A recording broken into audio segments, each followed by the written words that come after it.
episode on Common Room's YouTube channel. I'm Roma of Common Room, and today I'm going to share our experience DIYing silkscreen printing on our soon-to-be pouches.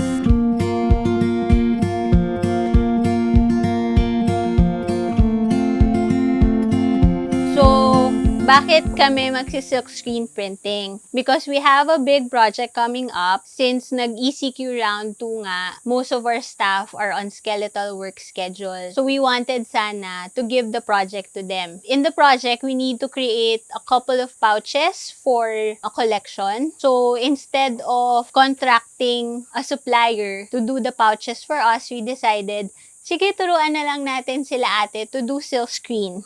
Pero syempre, para turuan sila ate, kailangan matuto rin ako mag-silkscreen printing. So I guess that's the context. We would need textile paint. So our supplier is from Tulco. So they specialize in everything about silkscreen printing. So dun nyo rin mabibili mga squeegee, spoon. Ito yung pangkuha mo sa paint and then panlagay mo dito sa top ng silkscreen mo. Of course, your fabric. And ito yung amazing guys, yung clamps. Nakita ko lang din to kay Mr. YouTube. When you drill the clamps, pwede mo nang iipit si frame ng silkscreen. And every time you silkscreen, hindi na siya gumagalaw. Amazing, right? Of course, kailangan nyo ng sampayan. So, nag-ready na rin kami ng sampayan. After nila ate mag-silkscreen dito, masasampay na nila agad. Hocus Manila is one of our partners in the project as well. They specialize in silkscreen printing. So, they do custom prints in fabric, they do large scale, small scale. They even customize silkscreens for anyone who want to do silkscreen printing as well. When we ask them the design size, what's important is that the design file that you will send them will also be the same size as the screen that you want them to make. Hocus sent us a sample of how it will look like in the screen.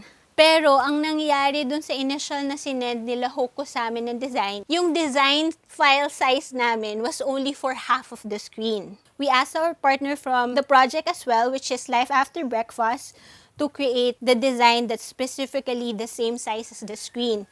Para sana, when we silkscreen it, wala siyang hiwa sa gitna.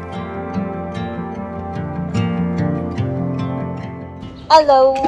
Right now, nandito kami sa carpentry area ni Kuya, so medyo mainit. We have to try and figure out paano namin siya gagawin. Look at all Kuya's kalat!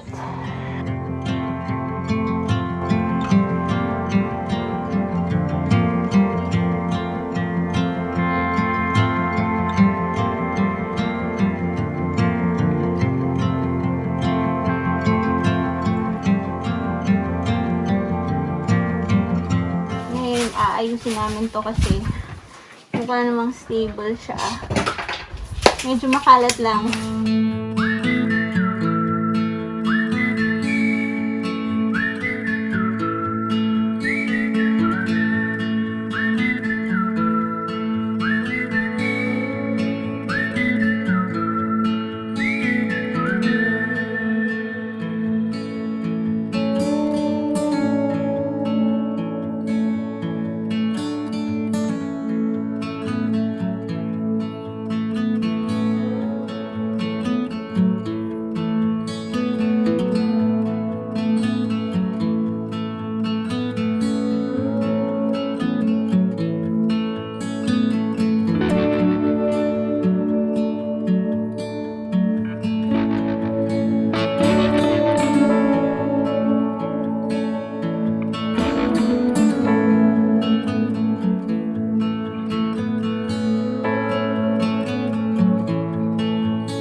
It's better to have a little more ink than to have not enough.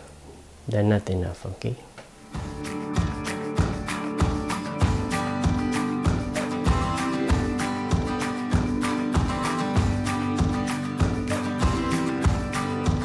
And this is 90 degrees and we're printing at about 45, and your pressure is just enough, like you're wiping the table clean.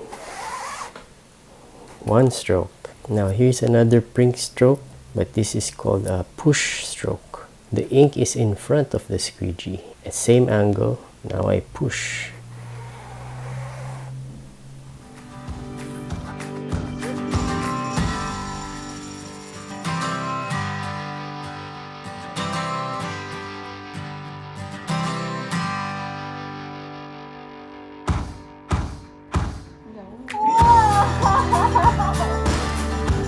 The bottom side, and this is what we call a flood stroke. So it's about the same angle, but the pressure is just enough to make the ink slide up. You don't want the ink to pass through. See, didn't pass through. This will prevent the ink from drying, but this won't last forever, so you still have to print this.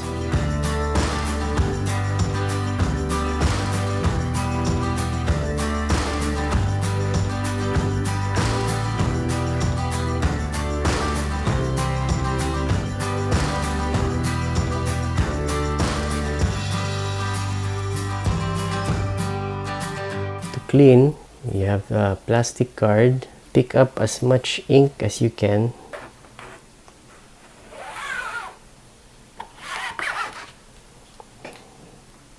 And with a wet sponge, and you just wipe it. Make sure your sponge is wet enough so that will dilute the ink that's on your screen, and the ink will flow like that. And then on the other side also.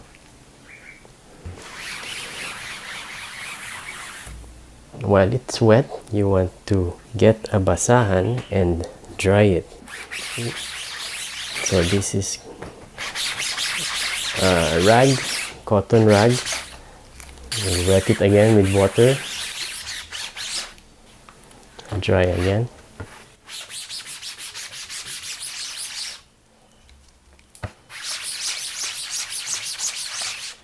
Make sure to completely dry. Then you're ready again for printing. Pag lumapit kayo sa mga una naming ginawa, may mga part na hindi siya na-cover. Ang sabi ni Hocus, it's possible na natuyo na yung paint dun sa mga area, tas hindi namin siya na-scrape off. So every time nagsi-silkscreen kami, you always have to wipe it with water after.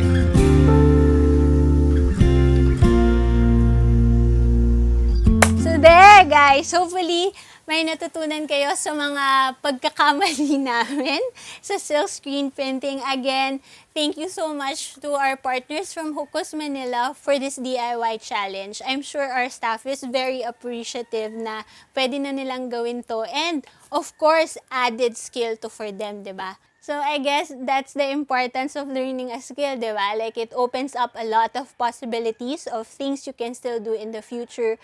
So hopefully, silkscreen printing is something you can also try, and hopefully you learned some tips and lessons from our DIY challenge today. Again, guys, thank you for joining us again for another episode on our Common Room channel. Hopefully you like it. If you did, please like. And if you haven't subscribed yet, please subscribe. And please support our community. Thank you, guys. Bye!